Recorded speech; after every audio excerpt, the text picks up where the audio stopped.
ಗುರುನೇ ಸಾಯ್ತಾನೆ ಅಂದ್ರೆ ಬೋನಸ್ ಆಗಿ ಶಿಷ್ಯನು ಬಂದ್ಬಿಟ್ನಲ್ಲ ಸಾಯಿಸಿ ಅಂತ. ಸಾವನ್ನ ಯಾವತ್ತಾದ್ರೂ ತುಂಬಾ ಹತ್ತಿರದಿಂದ ನೋಡಿದ್ಯಾ? ಈಗ ನೋಡ್ತೀಯ.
ಊಟ ಇವೆಲ್ಲ ಕಳದಿಂದ ನಿನ್ನ ಬಿಡಲ್ಲ ನೋಡ್ದು ನಡಿಯೋ ನಡಿಯೋ.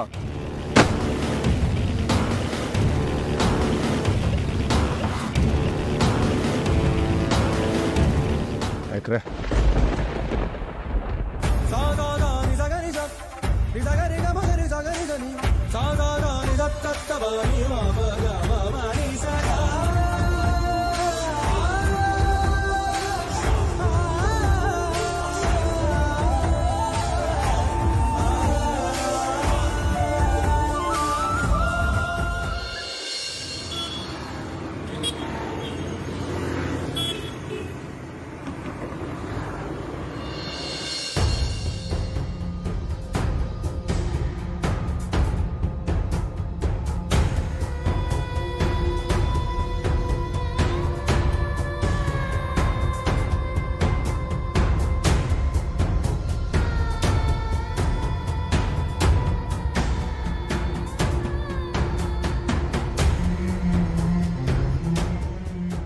ಯಾಕೆ ಪುಟ್ಟ ಇಷ್ಟೊತ್ತಲ್ಲಿ ಬಾಗಿಲು ತೆಗೆದು ಒಬ್ಳೇ ಇಲ್ಲಿ ಕೂತಿದ್ಯಾ? ಏನಾಯ್ತು?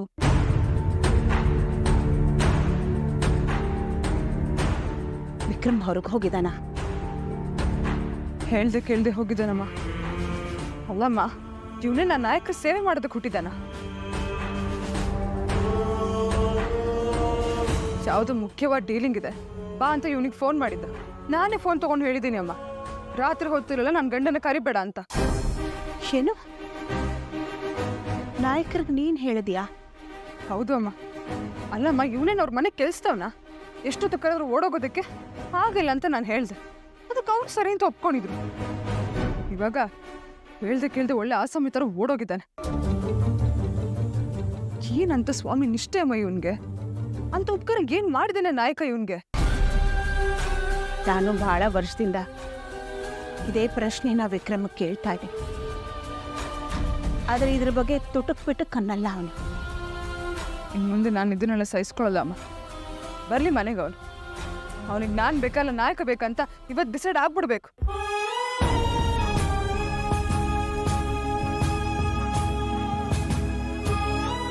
ಎಷ್ಟೋ ಕಷ್ಟಗಳ ನಂತರ ಈಗಷ್ಟೇ ಒಂದಾಗಿದ್ದೀರಾ ಪುಟ್ಟ. ತೀರಾ ಈ ಮಟ್ಟಕ್ಕೆಲ್ಲ ಮಾತಾಡಕ್ಕೆ ಹೋಗ್ಬೇಡ. ನಿಧಾನ ಆದರೂ ಪರವಾಗಿಲ್ಲ. ಅವನನ್ನ ನಿನ್ನ ಕಡೆ ಒಲಿಸ್ಕೊ. ಅಲ್ಲಮ್ಮ, ಇಷ್ಟು ವರ್ಷ ನೀವು ಅವನಿಗೆ ನೈಸಾಗಿ ಬುದ್ಧಿವಾದ ಹೇಳಿದ್ದೀರ. ಈ ಮನೆಗೆ ಬಂದಮೇಲೆ ನಾನು ಸಾಕಷ್ಟು ಸಲ ದಾರಿ ಬದಲಾಯಿಸು ಅಂತ ಹೇಳಿದ್ದೀನಿ. ಏನಾದರೂ ಬದಲಾವಣೆ ಆಗಿದೆಯಾ? ಒಂದ್ಸಲ ನಾನು ಆ ಕೋಟೆ ಮನೆಗೆ ಹೋಗಿ ಬಿಟ್ಬಿಡಿ ಇವನನ್ನ ಅಂತ ಮನವಿ ಮಾಡಿದ್ದೆ. ನೀನು ಮಾತ್ರ ಅಲ್ಲಮ್ಮ, ನಾನು ಹೋಗಿ ಕೋಟೆ ಹತ್ರ ಮನವಿ ಮಾಡ್ಕೊಂಡಿದ್ದೆ, ನನ್ನ ಮಗನ್ನ ಬಿಟ್ಬಿಡು ಅಂತ. ನೀವ ಕೋಟೆ ಮನೆಗೆ ಹೋಗಿದ್ರಾ? ಯಾವಾಗಮ್ಮ? ಸ್ವಲ್ಪ ದಿನದ ಹಿಂದೆ ಹೋಗಿದ್ದೆ. ನಾನು ನಿನ್ನ ದೊಡ್ಡ ಮಗನ ಥರ ವಿಕ್ರಮನ್ನ ಫೀಲ್ಡಿಂದ ಹೊರಗೆ ತರ್ತೀನಿ, ಅಷ್ಟೇ ಅಲ್ಲ ಅವನೊಂದು ಪೆಟ್ರೋಲ್ ಬಂಕ್ ಹಾಕ್ಕೊಡ್ತೀನಿ ಅಂತಲೂ ಹೇಳ್ದ. ಆದರೆ ಅವನು ಹೇಳಿದ್ದು ಯಾವುದೂ ಮಾಡಿಲ್ಲ. ಅವನಿಗೆ ಇವನಿಂದ ಇಷ್ಟೊಂದು ಲಾಭ ಇರಬೇಕಾದ್ರೆ ಅದು ಹೇಗಮ್ಮ ಬಿಟ್ಬಿಡ್ತಾನ ಅವನು ಇವನ್ನ? ನಮ್ಮವನಿಗೆ ಬುದ್ಧಿ ಬರೋ ತನಕ ಇದು ಯಾವುದು ಸರಿ ಹೋಗಲ್ಲಮ್ಮ. ಬರಲಿ ಅವನು ಮನೆಗೆ, ಮಾತಾಡ್ತೀನಿ ನಾನು.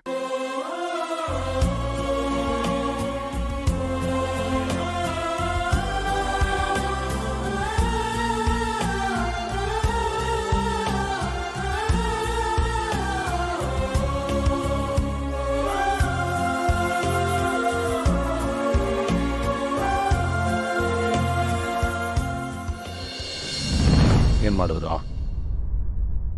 ಯಾಕೆ ಆಗಲಿಲ್ವಾ?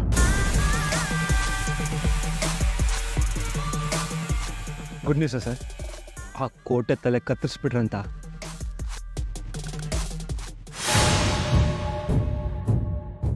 ಏನಾಯ್ತಂತೆ? ನಾವು ಹಾಕಿದ ಸ್ಕೆಚಲ್ಲಿ ಏನಾದರೂ ಎಡ್ವರ್ಟ್ ಆಯ್ತಾ?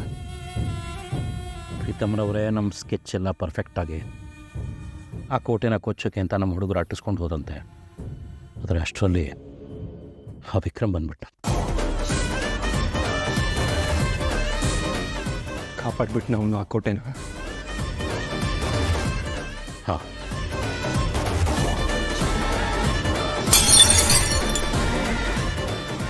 ಮನೆಯವ್ರಿಗೂ ಗೊತ್ತಾಗ್ದಾಗೆ ರೂಮ್ ಹಾಕೊಂಡು ಯೋಚನೆ ಮಾಡಿದ್ದು ತಾನೆಲ್ಲ ಸರ್ವನಾಶ ಆಗೋಯ್ತು ಅವನಿಂದ. ಏನು ಮಾಡೋದು ಸರ್ ಇವಾಗ? ಕೋಟೆ ತಪ್ಪಿಸ್ಕೊಂಡ್ಬಿಟ್ನಾ? ಅವನು ಹೇಗೆ ತಪ್ಪಿಸ್ಕೊಳ್ಳೋಕೆ ಸಾಧ್ಯ ಪ್ರೀತಮ್? ಅಲ್ಲ, ಮನೇಲಿ ಬಚ್ಚಿಟ್ಕೊಂಡಿರೋಕ್ಕಾಗತ್ತಾ ಅವನು? ಇವಾಗ ಎಲೆಕ್ಷನ್ ಟೈಮ್ ಬೇರೆ, ಪ್ರಚಾರಕ್ಕೆ ಹೋಗಬೇಕು, ಸಭೆಗೆ ಹೋಗಬೇಕು, ಜನಸಭೆ ಅಂತ ಇರುತ್ತೆ, ಹೊರಗೆ ಬರಲೇಬೇಕಲ್ವ ಅವನು. ನಮಗೆ ಇನ್ನೊಂದು ಅವಕಾಶ ಸಿಕ್ಕೇ ಸಿಗುತ್ತೆ, ಡಿಸಪಾಯಿಂಟ್ ಆಗಬೇಡಿ. ನಾವು ಅಷ್ಟೆಲ್ಲ ಕಷ್ಟಪಟ್ಟು ತೋಡಿದ ಗುಂಡಿಲಿ ನಾವೇ ಬಿದ್ವಲ್ಲ ಅಂತ ಬೇಜಾರಾಗ್ತಿದೆ ನನಗೆ. ಪ್ರೀತಮ್ ಅವರೇ, ವಿಕ್ರಮ್ಗೆ ಗುಂಡಿ ತೋಡಕ್ಕೆ ಹೋಗಿ ನಾನೇ ಬಹಳಷ್ಟು ಸಲ ಬಿದ್ದಿದ್ದೀನಿ. ಹಾಗಂತ ಕೈ ಕಟ್ಕೊಂಡು ತಲೆ ಮೇಲೆ ಟವಲ್ ಹಾಕ್ಕೊಂಡು ಸುಮ್ಮನೆ ಇರೋಕ್ಕಾಗುತ್ತೆ. ಮತ್ತೆ ಪ್ರಯತ್ನ ಮಾಡ್ತಾನೆ ಇರಬೇಕು. ನೋಡಿ, ಅದೃಷ್ಟ ಒಂದು ಸರಿ ಕೈ ಕೊಡ್ಬೋದು, 2 ಸರಿ ಕೈ ಕೊಡ್ಬೋದು, ಆದರೆ 3ನೇ ಸಲ ಕೈ ಹಿಡ್ದೇ ಹಿಡಿಯೋದು. ನೀವು ಯಾಕೆ ಧೈರ್ಯ ಕಳ್ಕೋತೀರ? ನೀವು ಅಂದ್ಕೊಂಡಿದ್ದಾಗತ್ತೆ. ನೋಡಿ, ನಿಮಗಿರೋ ತಲೆಗೆ ಐಡಿಯಾಗಳಿಗೇನು ಬರ, ಒಂದು ಹೊಸ ಸ್ಕೆಚ್ ಹಾಕಿ ಆಟನ ಒಂದೇ ಸಲ ಮುಗಿಸ್ಬಿಟ್ಟು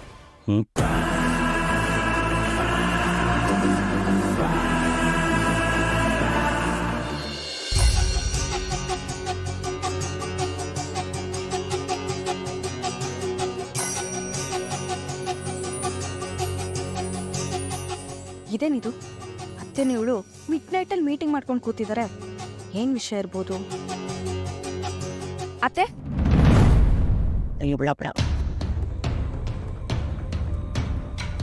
ನಿದ್ದೆ ಮಾಡ್ದೆ ಹೇಳ್ಕೋತಿದ್ದೀರಾ? ಅದು ಇವಳ ಜೊತೆ.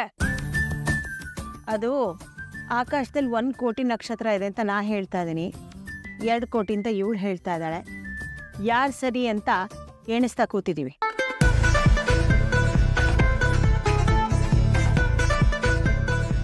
ವಿಕ್ರಮ್ ಮನೇಲಿಲ್ವಾ? ಇಲ್ಲ. ಓ ಹೌದಾ? ನಾಯಕರು ಯಾವ್ದಾರ ಕೆಲಸ ಕರೆದಿರ್ತಾರೆ, ಅದಕ್ಕೆ ಹೋಗಿರ್ತಾನೆ.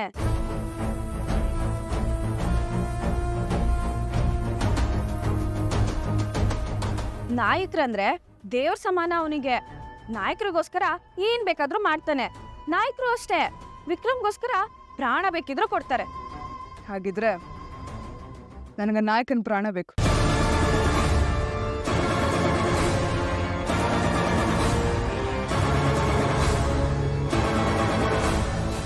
ಒಂದು ಕೆಲಸ ಮಾಡೆ, ನೀನು ನಾಯಕನ ಮನೆಗೆ ಹೋಗಿ ವಿಕ್ರಮ್ಗೋಸ್ಕರ ಪ್ರಾಣ ಬಿಟ್ಬಿಡು ಅಂತ ಕೇಳ್ಕೊ.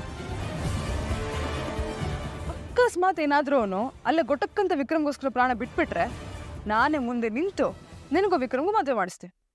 ಅವೆಲ್ಲ ನಡೆಯೋ ಕೆಲಸ ಅಲ್ಲ.